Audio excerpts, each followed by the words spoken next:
See Caddy. That's Caddy there, yeah, you can see Caddy. I love her. I'm here. I see you. Cher, meet Caddy, meet Cher. Yeah, I was there too to hear all about the singer's heroic efforts to save the loneliest elephant in Pakistan. Followers just wouldn't let it drop. That's right, she's been out to Pakistan to save a long-suffering elephant from a zoo in Islamabad. His name is Kaavan. His mate died in 2012 and since then he's been alone, tormented by his keepers. In fact, the locals like to watch him dance. But it wasn't a dance. The swaying of the head were the first signs of a mental breakdown. But now, thanks to Cher's campaigning, he is safe, and she came in to tell us all about it. I met this man through Bob Geldof. He was his manager. And we got in the wrong cars and we started talking about elephants. And so my Twitter followers kept bothering me about Save Kaavan. And I was thinking, yeah, fine.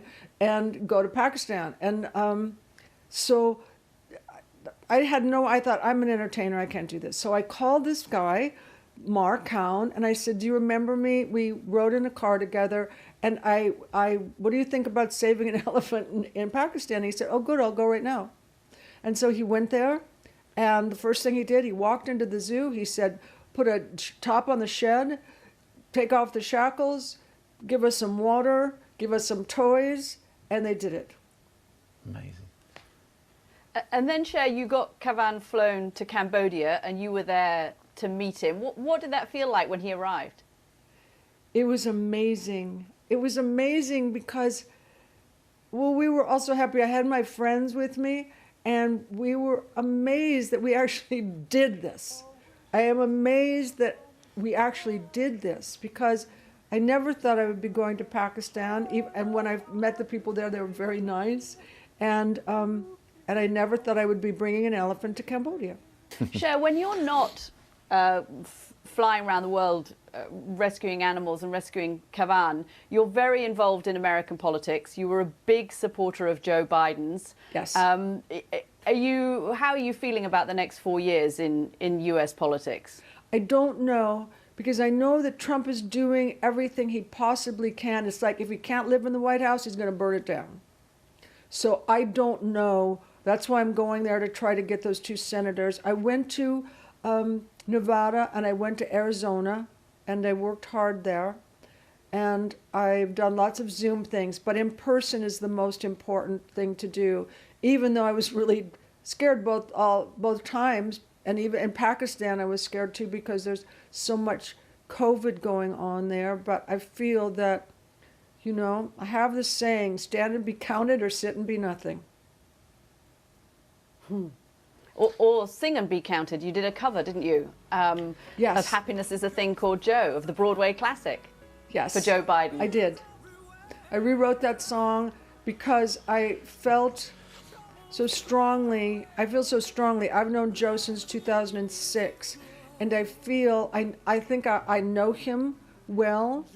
The first time I saw him, he thinks he invited me to his office, but I invited myself. And I wasn't very, not unpleasant, but I wanted to kind of grill him. I wanted to know who he was. And I wasn't there to be nice. I was there to be interested, but I wanted to know who he was. Cher, it's been a long, difficult year for everyone all around the world, here in America where I am, over there in the UK too. As we get to the end of 2020, what do you feel optimistic about? Give us some words of hope. I feel optimistic about Joe. I know Joe, and I know he's got all these plans, and they're all very, very good. And I think they will benefit all the people that need to be benefited. One thing I don't know is why they haven't gotten a bill passed to save all these people who are struggling, you know, and why Trump never did anything for COVID, and also why didn't he buy the vaccines, more of the vaccines when he had a chance? He could have bought twice. Can I ask one very important question? No, I'm sorry. For my daughter. Okay. She's a big Mamma Mia fan. Okay. Are you going to be in Mamma Mia 3? Is Yes, there going to be a mine Mamma too. Mia 3? I don't know. Oh, go on. I mean, the You're not ridiculous that thing busy. now. The ridiculous thing is that I just a bobblehead movie. Okay, I've been working more than I'm just working so much now, but I don't know. Do you like acting better than singing? I hope so. Well, I like. This is how I think about it. Singing is a party at someone else's house, and acting is a party at your house. That's a very good analogy. I like that. That's great. I like that. Well, I loved Fernando is my favorite ABBA song, and Your Fernando is my favorite Fernando. I love it. Also, when I went there, I was so terrified. Yeah. I was the last person there. Everyone had done so much before me, and I didn't know. Of course, I knew Meryl, but I didn't know anyone else. But it helped that we did Fernando first, because everybody was hiding listening to it. Cher, it's been a real treat. Thank you for coming in and speaking to us. Thank you. Thank you. And well done with the elephant. Thank What a you. great story. Bye, Caddy. She's so lovely.